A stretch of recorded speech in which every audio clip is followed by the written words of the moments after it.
কসবা চোরাচালানের জন্য পাচারকালে 1050 কেজি ইলিশ সহ একটি ট্রাক জব্দ করেছে বাংলাদেশ সেনাবাহিনী। একজন গ্রেপ্তার।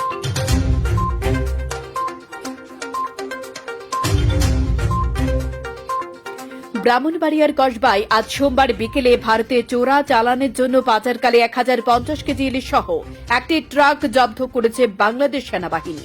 এ সময় সারোয়ার আলম বয়স 27 নামের একজনকে গ্রেপ্তার করে পুলিশের কাছে সোপর্দ করা হয়েছে।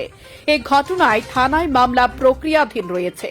উপজেলা প্রশাসনের উদ্যোগে আজ সোমবার বিকেলে গণমাধ্যমে দেওয়া এক তথ্য বিজ্ঞপ্তিতে জানিয়েছেন, আজ সোমবার বিকেল 3:30টার দিকে বাংলাদেশ সেনাবাহিনী গোপন সূত্রের ভিত্তিতে কসবা উপজেলার বিনাউটি ইউনিয়নের আদ্রা এলাকায় অভিযান চালিয়ে চোরা চালানের উদ্দেশ্যে বহন করা প্রায় 1050 কেজি ইলিশ সহ একটি ট্রাক জব্দ করেছে। অভিযানে চোরা চালানের সাথে সম্পৃক্ত সারোয়ার আলম বয়স 27 নামে একজনকে গ্রেপ্তার করে পুলিশের কাছে সোপর্দ করা হয়েছে।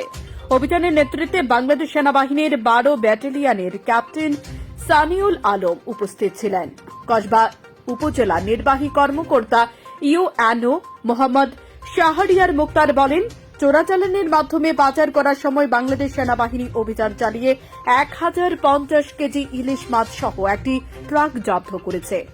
এ ঘটনায় একজনকে গ্রেপ্তার করেছে। এ বিষয়ে কসবা থানার নিয়মিত মামলা দায়েরের প্রক্রিয়া চলছে। South news desk.